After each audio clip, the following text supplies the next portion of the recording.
اللہ کے سوا کسی اور کی اطاعت جس سے اللہ کی معصیت لازم آتی ہو، شرک۔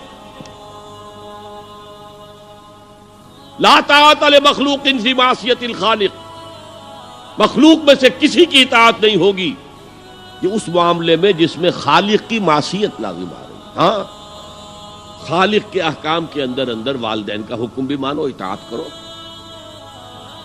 اساتذہ کا حکم مانو، کسی اور کو اپنا لیڈر مانا ہے اس کا حکم مانو، لیکن ناٹ بیونڈ، وہ جو سرکل ہے کتاب و سنت کا اس سے باہر نہیں۔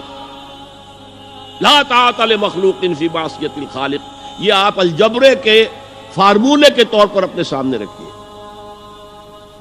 اب اسے اپلائی کیجئے، جیسے فارمولوں کے ذریعے سے پھر بڑے بڑے وہ سم جو ہے وہ حل کیے جاتے تھے سوالات۔ صبح کا وقت ہے، آنکھ بھی کھلی ہے، کوئی اذان کی آواز بھی کان میں آئی ہے، آپ کا نفس کہتا ہے ابھی سو جی۔ آپ نے اپنی چادر یا کمبل کو درست کیا اور کروٹ لی اور سو گئے۔ یہ کیا ہے؟ آپ نے کس کا حکم پیچھے پھینکا اور کس کا حکم مانا؟ اللہ کے حکم کو پیچھے پھینک دیا، نفس کے حکم کو آگے رکھ۔ یہ شرک، اس شرک کو جاننے والے بہت کم ہیں۔ مولانا روم نے خوب کہا تھا، نفس ما ہم کم ترس فرعون نیست لیکن ایراعون نیست۔ میرا نفس بھی فرعون سے کم نہیں ہے۔ فرعون نے کہا تھا نا الیس لی ملک مصر وہذہ الانہار تجری من تحتی، کیا اس ملک مصر کی حکومت میری نہیں ہے؟ اور سارا جو یہ آب پاشی کا نظام ہے، انہار کا نظام ہے، وہ میرے کنٹرول میں نہیں ہے؟ جس کا چاہوں موگا کھلا رکھوں، جس کا چاہوں بند کر دوں۔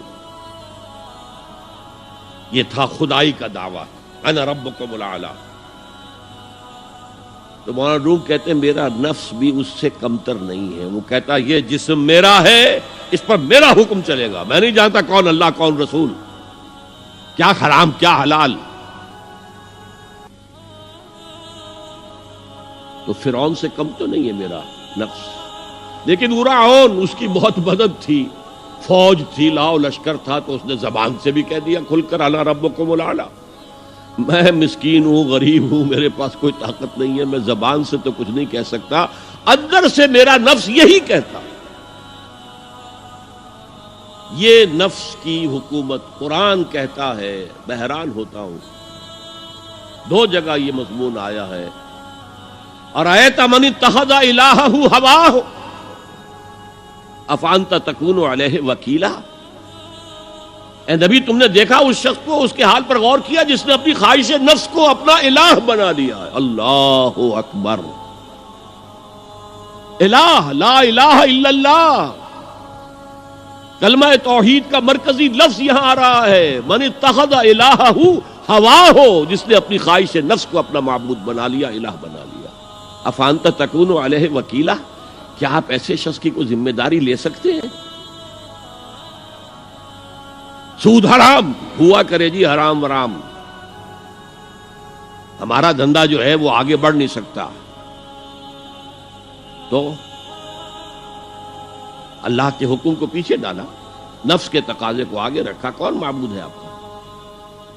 نام عبداللہ رکھیے، نام عبد الرحمن رکھیے، ہے عبد النفس، نفس کے بندے، نفس کے غلام۔ یہ میں نے یوں سمجھیے کہ جیسے میں نے ہجرت اور جہاد کی ڈیفینیشنز کی تھی۔ ہجرت کا بیس کیا ہے؟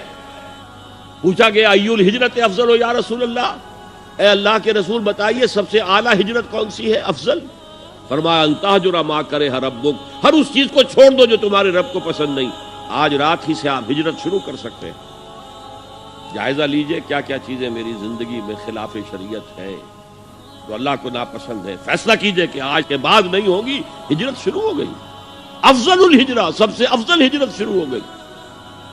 لیکن ٹاپ پر لے جائیے تو یہ ہجرت جب اللہ کے دین کو قائم کرنے کی جدوجہد اس مرحلے پر آ جائے کہ اب باطل کے ساتھ ٹکراؤ ہے، اور اب چاہیے کہ ساری قوت ایک مرکز پر جمع ہو جائے. ہجرت فرض کر دی گئی. وہ ہجرت گھر بار چھوڑ کر، اہل و عیال کو چھوڑ کر، اور مکے کے بھیڑیوں کے رحم و کرم پر چھوڑ کر اپنے گھر والوں کو جو لوگ ہجرت کر کے آئے. حکم تھا. ہجرت مدینہ فرض تھی، ہجرت حبشہ فرض نہیں تھی.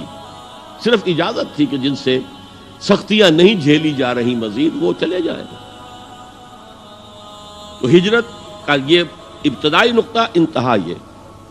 جہاد، المجاہد من جاہد نفسہ، جہاد تو یہاں سے شروع ہو گیا، اپنے نفس کے خلاف جہاد کرنا. صبح نفس نے کہا ابھی سو جاؤ، آپ نے نفس کی بات کو رد کیا، اپنا کمبل اٹھا کے پھینکا، اٹھے، وضو کیا، نماز کے لیے آپ مسجد چل دیے. آپ نے جہاد کیا نفس کے خلاف. یہ افضل الجہاد ہے. اور سب سے چوٹی اوپر یہ ہے کہ جب وہ حق و باطل کی جنگ ہو تو جان ہتھیلی پر رکھ کر میدان میں حاضر ہو جاؤ.